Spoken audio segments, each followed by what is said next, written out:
right? Next turn, I'm just sending this straight down to 0. It's just a Giga Forced.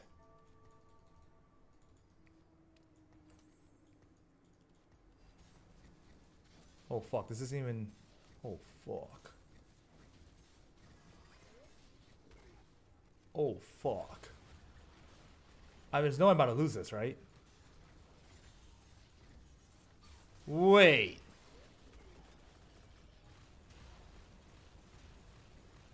I fucking lost! Huh? Welcome back to another Alvado video. Now in today's video we're going to be watching a game played by K3 Soju, everyone's favorite streamer. He was streaming some of his games last night, I was watching them, and then I woke up this morning and he was still streaming. He just ran a quick 20-hour stream like it was nothing. Of course the title of this video says that, you know, he has under 900 games under his belt, and that is true. He does have more than 900 games, and the game that we are going to be watching isn't his 900th game, sadly, but it's going to be his 901st game, because you can see his scores up there, 1-2-2-1. They didn't update yet, but he actually went 8th last game, and it sucks because I really wanted to do what I did last time with a video like this, where I reacted to his 900th game on the dot. But I'm not trying to react to an 8th. I could have reacted to an 8th, but I'm trying to learn. Okay, so let's get into this video. First augment, we can see contemplating what he wants. He has AD items. He started sword and he got dropped bow and cloak, so you already know he's playing AD. Now you might be watching this game thinking, oh man, another sure shot hard force game. What am I even going to learn? I've already played like 100 games of Samira. Well, first of all, there's always something that you can learn. And of course, since Soju has more than 900 games under his belt, you can expect that he's going to show off, exactly what he's learned playing those 900 games. So I can assure you that there's going to be things that you can learn down the line. And another, big thing is that with the new meta and Aphelios being buffed, there's a pretty new comp that, it's not really a new comp, but it's like the Jeff Bezos board of this set. Finally, we can now see that if you're able to go fast 9, there is actually a comp that you can cap your board around that, can almost guarantee you a first place. And so basically, here's the comp right here. I mean, this is not, the best version. There's a bunch of different versions that you can play, but the general idea of the comp is right here. You basically, 3 item Aphelios, you have, normally you can play around Samira and you don't play Mordekaiser, but if you want full cap, then it looks something like this. And, you don't have to play Nunu, you don't have to play Janna, it all depends. You can obviously replace those with, like, other frontline units. But if you get this type of board online, then you, can very easily just, win a game for free. And it's good to finally see that Aphelios, is finally a playable 5-cost unit. He feels like a 5-cost. Obviously he's playable before, but it was almost never worth committing items to him. But now that, they buffed him a pretty good amount, it's almost always correct to put your AD items on Aphelios 2 over Samira 2. Unless maybe you're playing like a 4 ace comp, but honestly 4 ace doesn't even feel that strong anymore, so generally not that worth. He 3 lost there, and he has no pairs right, so his board is not very strong, and it's not going to get any stronger anytime soon.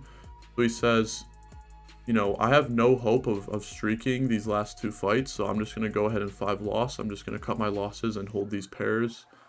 Hopefully I hit one of them, and then he can look to make a stronger board in the future. He went for bow off of Carousel. There's a lot of good items that you can make with bow in this spot. Of course, he can slam Giant Slayer if he wants to, but like I said, he's 5 lossing, so he doesn't need to slam any items right now. He's just going to wait until Krugs and then make a decision in the future.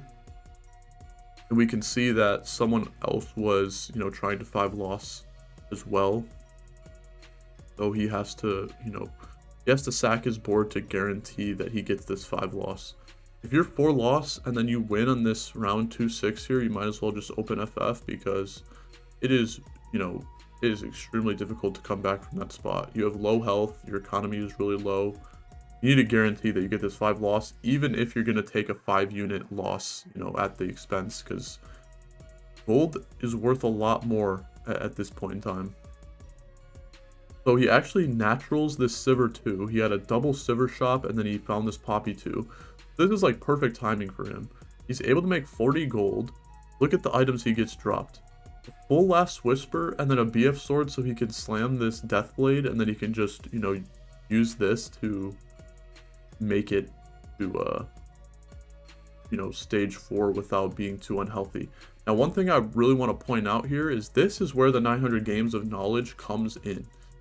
He has this Alistar on his board, and he knows that he can play it to get Mascot, but he chooses to not play it because he thinks that all of the Mascot hero augments are basically unplayable.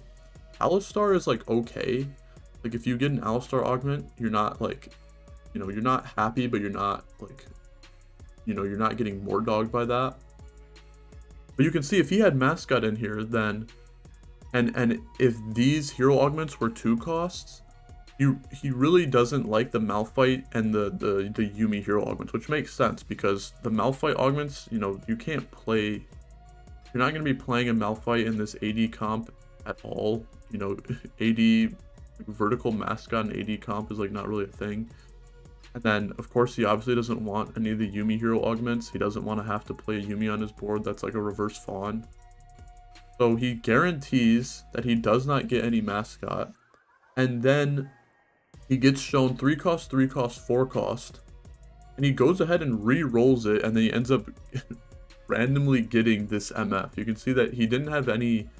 I mean, he has Ace on his board right now because he has this MF in, but he didn't have MF, or he didn't have Ace in before he saw his hero augment on 3-2. So basically he got tailored 3 cost, tailored 3 cost, and then random 4 cost, or then tailored 4 cost, but then after he re-rolled, then it like ended up being random because you can't get something tailored twice in a row, which is how we got this Misfortune augment. And Make It Rain is beyond broken on 3-2. This support MF hero augment gives you 20 gold every 3 rounds you have Misfortune fielded. And the thing is that, you know, hero augments are supposed to be in between the power level of gold and prismatic hero augments. So if you are like trying to think about how strong this Misfortune hero augment is in comparison to, you know, let's say Windfall, which is like pretty comparable to Windfall on 3-2, gives you 32 or gives you 35 gold immediately, whereas this Misfortune augment gives you 20 gold at the next 3 rounds, 20 gold at the next 3 rounds. So you're already making 5 more gold by, you know, within 6 rounds of getting this augment. Now, obviously, you're not actually making 5 more gold because the 35 gold that you get immediately from Windfall, you're going to get the interest, probably 4 interest, maybe even, you know, more than that. And it's going to look more like 50 or 60 gold after you consider how much gold you're getting at the end of 6 rounds after taking Windfall. But the thing is that if you have Misfortune in for 9 rounds where you're getting to that spot where you're getting 60 gold, then Misfortune is easily like a lot more powerful than Windfall on 3-2. So this augment is basically a prismatic, even like pretty comparable to a prismatic, sometimes even stronger than a prismatic on 3-2. So he's able to actually, you know, get to this point where he's considering playing around level 9. You know, his items are looking amazing right now. He naturaled this Vi, he naturaled this Riven. His board is not weak by any means.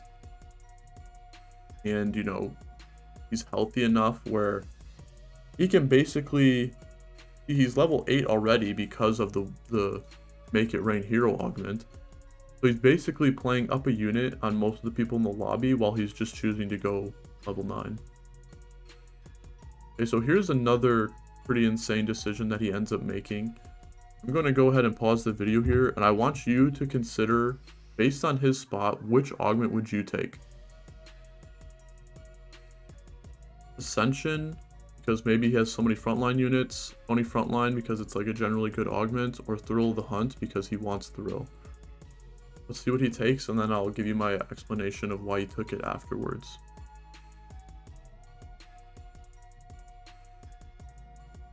You can see he's thinking pretty long on this one.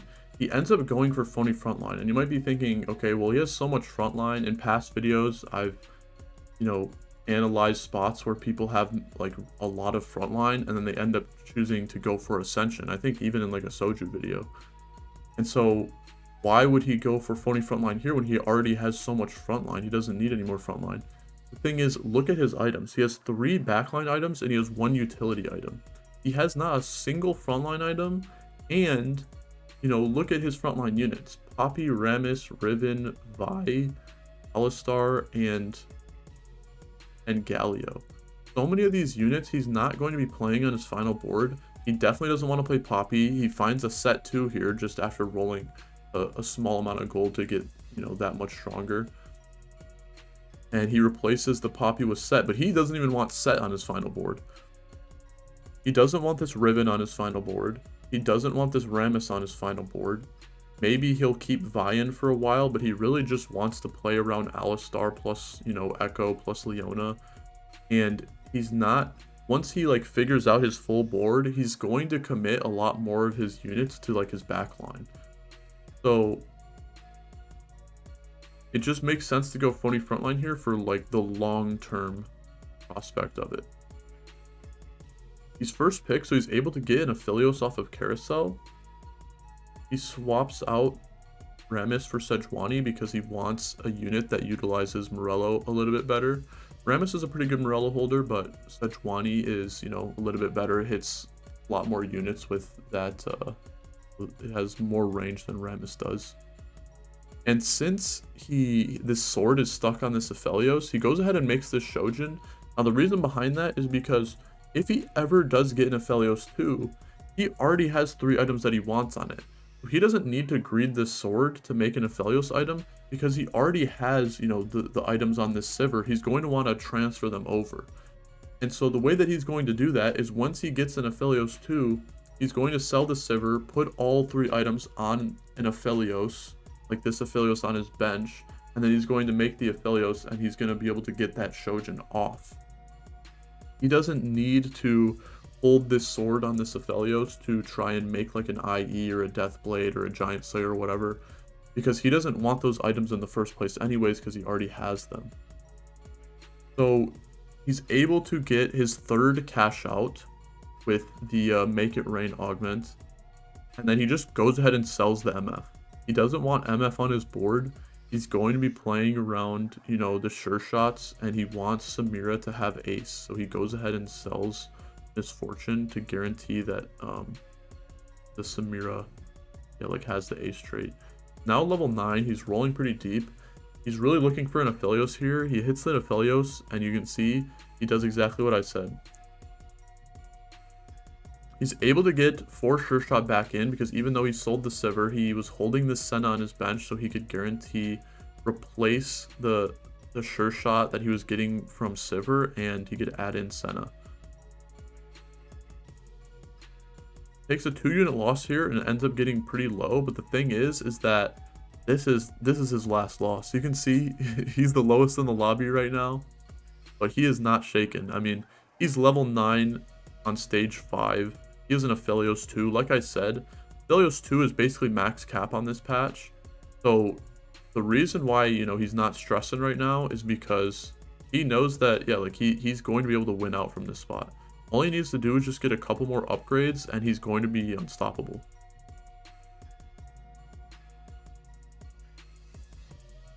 He takes out his first victim there. He's scouting. There's a laser core is a really popular comp. I've talked about the comp before. They nerfed it only just slightly, so it's still a very viable comp. See, there's a Viego player here. Viego, of course, another comp that got nerfed, but only very slightly. That comp is still very strong and actually might be one of the comps that can contest, you know, this Fast 9 Aphelios comp if you're looking to like guarantee a first place. Because if you can get 6 Renegade on and you have, you know, 3 item Viego, 3 item Fiddlesticks, you know, you have like a bunch of, you're like stacking chalices so that you're buffing Viego and you're buffing Fiddlesticks. That comp really gets out of hand.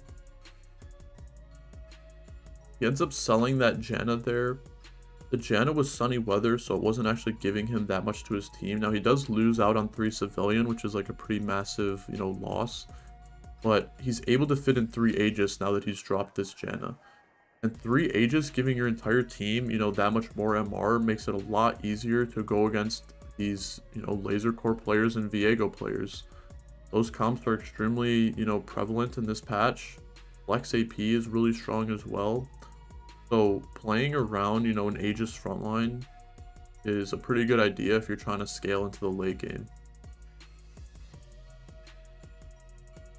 Like we have a fully prepped Viego board. We have another Make It Rain Misfortune, but this guy's actually playing, you know, Misfortune on his board.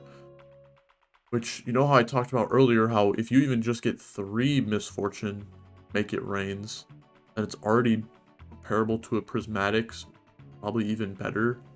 If you're playing Misfortune for the rest of your game after you get Misfortune on 3-2, I mean, you're just set. Like, that's like the freest level 9. You can see he had like a Urgot 2 and all that.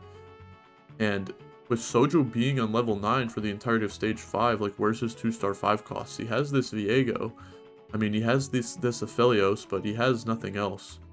The reason behind that is because he hasn't been holding onto the 5 costs, because he still needs to upgrade this unit. Like, he still needs to upgrade Alistar, and he's still trying to figure out exactly how he wants his final board to look.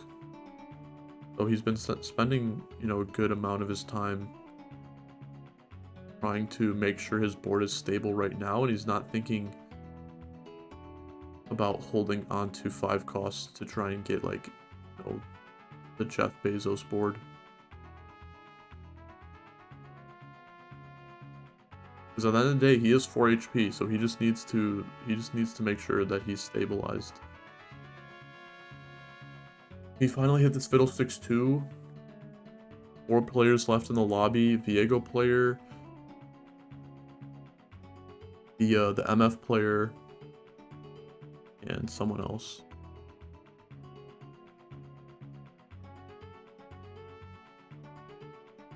He makes sure to get his Aphelios and the Zeeks that he got off of Thieves' Gloves with that Fiddlesticks. And he also made sure that his Fiddlesticks was not in the corner because this guy has a Talon 3. Talon is always going to jump to the furthest unit from the center of the board, so he's just using this Samira as like a bit of a bait.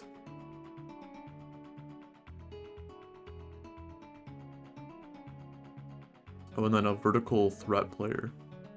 Yeah, Belveth is also, you know, pretty strong now that she got buffed. Talked about that in my previous video. If you ever get threat level maximum, it's probably like, you can probably just force it. If you don't get threat level maximum and you're high rolling, you can play it anyways. And we're starting to get into a last game situation here. Able to get a Janna 2 off of Carousel. You want to play it. He actually sells Fiddlesticks because he thinks, okay. I don't remember what he does here. Oh, he just FFs. So I guess he just thought he couldn't win. I'm not really sure exactly what happened in that last play there, but yeah, I mean, you know, the player that he was fighting against, Kurum, he just knows that Aphelios is that strong, and so he just opened FF there. Soju is in peak form right now. I hope you learned something from this video. Like the video if you liked it, and I'll see you in the next one.